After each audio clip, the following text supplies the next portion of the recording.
What is up, folks? Briston Gaming here with another episode of 7 Days to Die Mods Weekly. We are going to be going over a few prefabs and a car mod today. But since today is Halloween, we also have something special, so make sure you stay around to the end of the show. And with that, the first thing we're going to cover today is the Bdubyah's vehicle mod. There are a ton of vehicles here. The little yellow one down there is my favorite. He has helicopters, motorcycles, cars, trucks, a plane even. You see a couple different helicopters. These things are awesome. When Luna and I play together, we love this little thing here, the buggy. And as you see, you can be in God mode, play around in first person. This is my preferred way to drive this thing because you just get like the full experience of actually driving. It is just a cool little vehicle.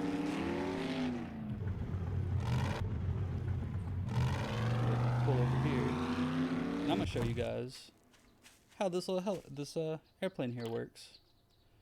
So we'll run over here, and this thing flies just like the gyrocopter, but I suck at flying the gyrocopter, so don't be surprised when I crash.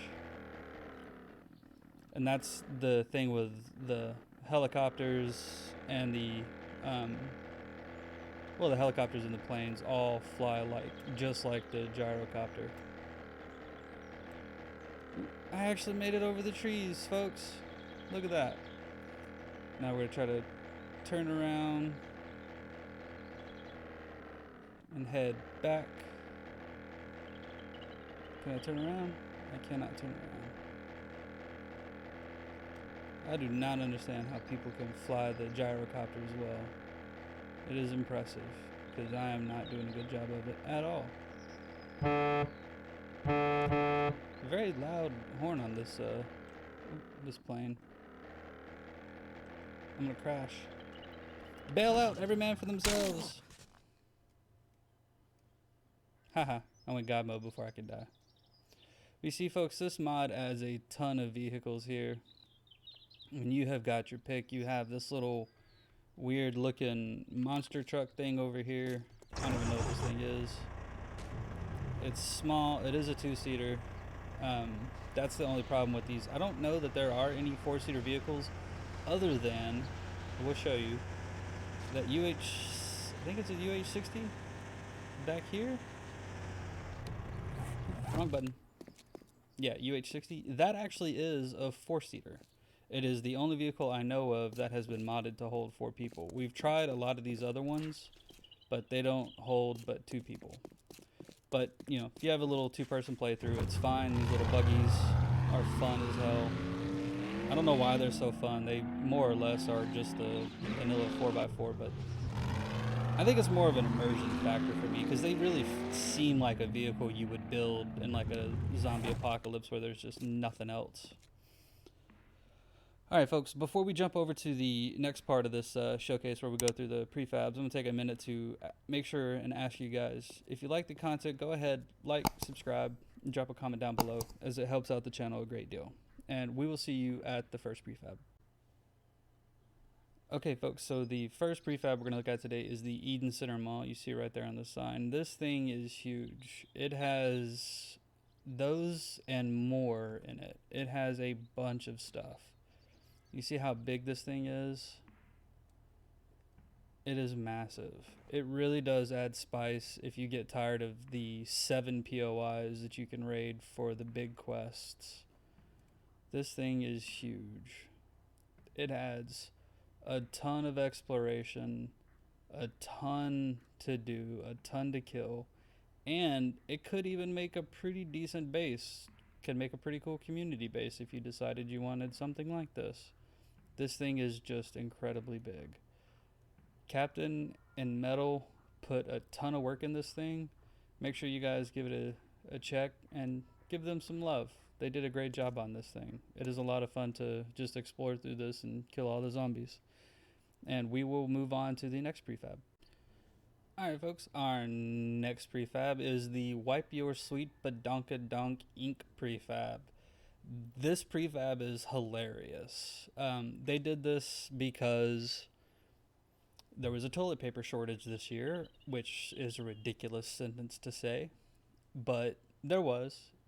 And they made this just to kind of make fun of that fact, and it did a great job. Again, this is made by Captain and Mental, just like the Eden Gate Mall. And this thing is huge as well. This is another massive POI that is going to take you ages. Well, not really, but it'll take you a while to clear.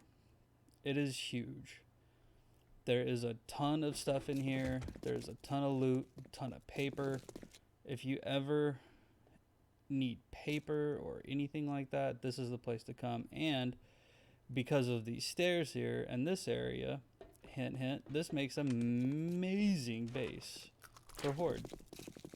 Pre-made entranceway right there. That's all I'm saying. And with that, we're going to head on to the next prefab.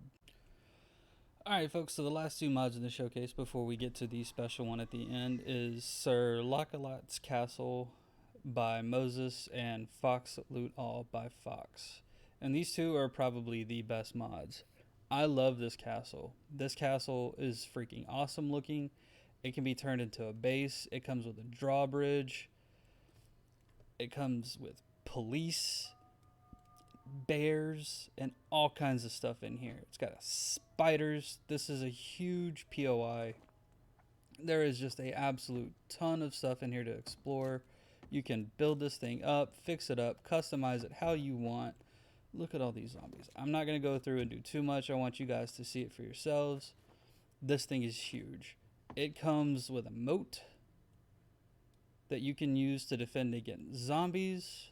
It has a little outbuilding over here, a little fisherman's hut or something, or servants' quarters or something. This thing is awesome. This is just a huge POI, and it looks fantastic. They did such a good job on this that it's actually being added to one of the combo packs. I don't know which combo pack, probably 47 or 48, but it's being added to one of them. This thing is just freaking amazing. It is such a good POI. But to show you guys, I want to show you guys how Fawk-Loot-All is so good. Everybody knows that, you start a new game like I have, new character, game stage 1. It's pretty much the Stone Age for a long time. Well, Fawk-Loot-All changes that. That's a bad example. All it showed was just a couple of, let's see. Look at that. Steel chest armor, military boots. It gives stuff you normally don't get at the beginning of a game. It randomizes the loot again. That is something a lot of people have been clamoring for a long time. People want that. Well, people, now you have it. That's how you get it. Fawk-Loot-All. There's a link in the description. This is a combo pack POI. I just wanted to see if there was another thing up here we could loot to maybe show people. See if there's any more chests, but I'm not seeing any. But trust me, folks, Fawk-Loot-All. Oh, here we go. Right in here. Another bag. Let's see. Steel knuckles. Shouldn't be normally getting those on day 1. So you see, folks, there is just a ton of stuff that this mod fixes. A lot of people hate how broken the loot is for Alpha 19. I don't mind it. I think it gives a nice sense of progression, but it does kind of skew things a little bit. It does suck being stuck in the Stone Age for so long unless you just run missions for the traders to get dukes. Or you do just a crap ton of zombie killing to jump your gauge stage up super fast. But now we're going to jump over to the special portion, so stick around, don't leave, we'll be right back. Alright folks, we have our last mod we're going to cover today. It is the Winterween mod. You see there is just a whole bunch of snow frickin' everywhere. So we're going to hop down here, show you guys some of the reskins. We're going to run into that building over there, kind of show you what it's all about. Look at this. This mod is amazing. If you guys are looking for a completely different play style, you want something that is going to really enhance how you play the game, it is this mod. Look at this. We got Frosty in the game. I bet that thing comes alive at night. So while we're here real quick, we're going to hop down here. I'm going to show you guys a quick little POI. The mod authors do ask that we don't show off a whole lot It's just so that way people can experience the game for themselves or experience the mod for themselves. Look at this house here. Covered in snow, sunken into the ground super far. Holy crap. Okay, well, I can fix that. Just to kind of show everybody what this looks like. Ooh, look how creepy that is.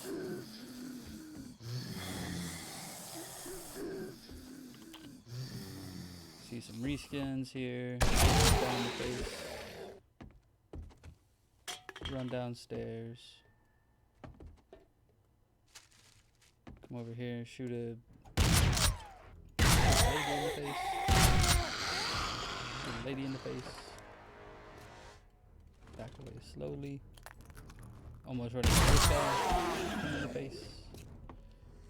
This mod is super cool. This mod adds a lot of quests and stuff, and we're actually going to cut out here, and then I'll show you guys the next coolest part of this mod in just a second. So the absolute best thing I think about this mod is this here. Watch what happens when I go to pick this. It pulls up just like it does in a lot of the old Bethesda games where you actually have to pick it. So you don't have to worry about losing 1,001 damn freaking lockpicks just because the stupid lock is wonky. And then this. Talk to her. You can actually hire NPCs. I don't have 1,000 Duke's tokens, but you can hire NPCs. They actually give you cool little dialogue options. Run out here real quick, talk to this guy or this girl. Say, what is this place? This is Trader Hugh's fort. It's a safe place on the surface. Like, and you can actually have dialogue. I'm not gonna go through all of that, let people experience it for themselves, but this mod is freaking insane. Do yourselves a favor, check it out. It is super great. You are gonna love it. It is gonna keep you playing the game well after you've gotten bored with the vanilla version. And with that, folks, we're gonna call it. Remember to like, subscribe, drop a comment down below, and have fun, and we will see you next time.